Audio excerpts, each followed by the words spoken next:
develop a factory-engineered limited production vehicle. These are true collector's items. And we have truly expanded our Mopar heritage, and along with it, our partnership with Dodge, as 8 of the 10 models have been a Dodge. You know, there's no doubt that Mopar and Dodge share a high-performance birthright. You've seen it here, year after year here at SEMA, as well as on the street and on the drag strip. When our two brands come together, we create some magic and some really insane horsepower. And it's that union between Mopar and Dodge that supports our drag racers. In fact, this weekend in Vegas, I saw it firsthand. Matt Hagen captured a second straight win in the funny car class. And sportsman racer Craig Maddox won the stock eliminator in his Mopar Dodge Challenger drag pack. And we also have one of our NHRA drivers with us today, Top Fuel dragster Leah Pritchett.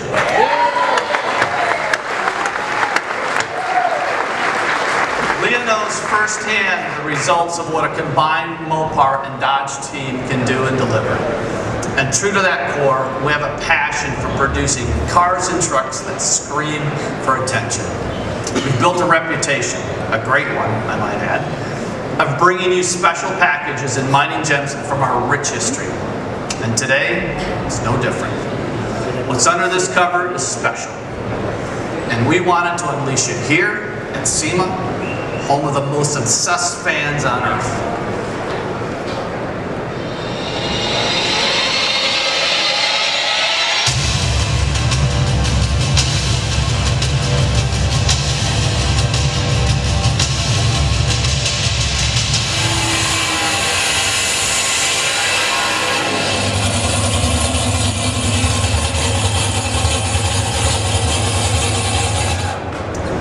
Ladies and gentlemen, introducing the new 4th generation Dodge Challenger drag pack.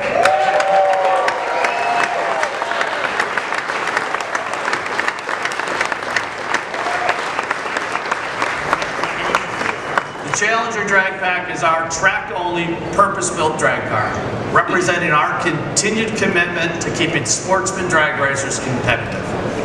It's engineered for grassroots racers competing in NHRA and NMCA sportsman classes. The simple goal, to give our drivers a shot at winning at every quarter-mile run. After all, our legacy has been built at the track by the men and women who pour all they have into being the best. And we've made this drag pack a complete turnkey package that mimics the look of the SRT Challenger with a heat extractor hood and bold front and rear fascias. But this drag pack doesn't just look fierce, it is fierce. It's powered by a 354 cubic inch supercharged Hemi V8. And with a long list of upgraded components that include welded roll cage, new rear axle assembly, drag pack specific struts, wheelie bars and parachute, and exclusive lightweight wheels. And these are just some of the specs. Now only an exclusive 50 will be produced, making this vehicle an instant collector's item. So now, if you've been here in the past, you know that Mopar has fired up some serious horsepower at the close of our show. So I think we should do it again. Do you guys want us to do it again? All right, I'll take that as a good yes. All right, but I'd really like to have Leah come up here and fire up the 4th generation drag pack. I'm so honored to be here. Are you good? You ready? I am. All right, let's do this.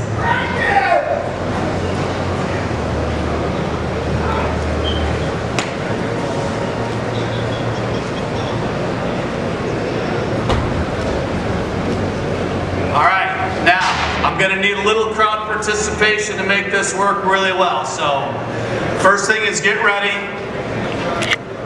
Plug your ears, you might need to do that because this is going to get really loud. So, I'm going to need your help. We're going to count to 3. When we get done, Leah's going to fire this up. So, you ready? 1, 2, 3.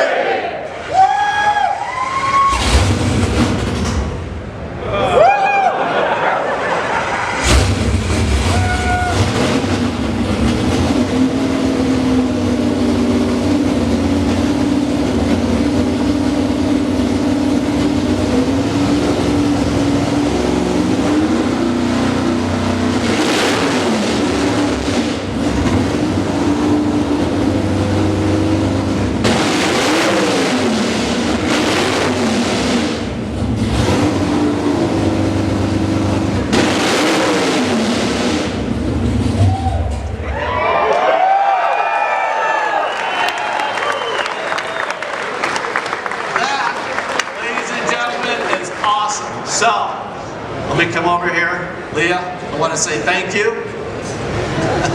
Appreciate that. Thank you, SEMA, and thank you to everyone out there who inspires us with their passion for performance. So now, please join me for a toast over at our brewmaster. And remember, it's Mopar or no par.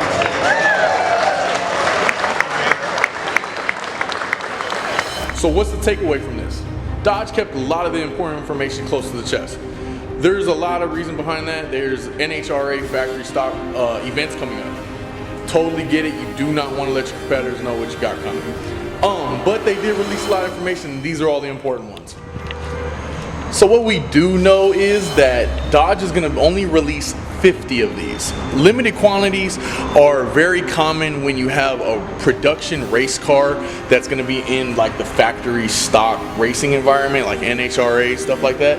They require the big name companies to produce X amount of vehicles to be considered a production vehicle. They just want to prevent a company from making $1 million, million horsepower vehicle to compete. And this way, this is actually a vehicle that's supposed to be on the market. A big thing that's coming out is the motor. The motor is actually not as big as we thought. It's a 354 cubic inch supercharged motor.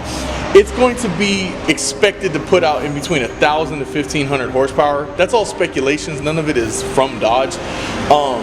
It's surprisingly small for a Hemi. So let's just put this in perspective. A 354 is a slightly larger than the typical 5.7 liter Hemis, which are 345, but are dramatically smaller than the 6.4s, which are 392 cubic inches. This by no means means that this motor is soft. This motor is vicious. That supercharger is going to be putting out a lot of work. Think of the Hellcats. The Hellcats have a 6.2 and it's 370 cubic inches. So in comparison to that 6.4, we all know how strong those Hellcat motors are. And they're coming with a fully programmable power distribution center. What does that mean? Unlocked PCM. Everybody who has a 2016 or newer Dodge knows the struggle about getting their car tuned. Dodge did not make it easy. Now they did. This car is going to be open source, meaning you can go right and plug and play and start messing with it. More things that came with this car. It's coming with a Holley Dominator electronic fuel management system. It's coming with an engine crossmember that's engineered by SRT to lower the center of gravity and give it better weight distribution. The transmission is going to be a T400 3-speed manual transmission. It's going to be coming with a roll cage rated for 7.5 seconds. That's definitely for the track. It's going to come with a chassis integrated wheelie bars with parachute. Like I said, more for the track. They have some stuff from Strange Engineering. Strange Engineering made a solid rear axle, and they also made disc brakes for this vehicle. It's going to come with 4-link suspension with adjustable coilover shocks and a double adjustable strut. Now the wheels. It's coming with weld wheels wrapped with 30-inch Mickey Thompson tires. This thing is ready. Cosmetic wise, it came with very slight differences. The front fascia has changed very little, but it will only be coming in white with the retro style decals. So unfortunately, it's not going to have a wide range of stuff, but it's not made to be competing with B5 Blue and stuff like that. This is for the track and track only. They care about the guts. Okay, so although it may not look like much, the build sheet on this car is very impressive. It by no means is going to be a street legal race car. It's nothing like Dodge has ever done. This drag pack is track ready. You can take it to the track and run it. It meets a lot of requirements. I cannot wait to see how much power this puts out. Can't wait to see the numbers. But more importantly, let's see what that price is going to be. So with that said, really enjoyed making this video. Hit like, hit subscribe, turn on your notifications. I got tons of SEMA stuff coming up. You know, this is only the beginning. Appreciate it. Love.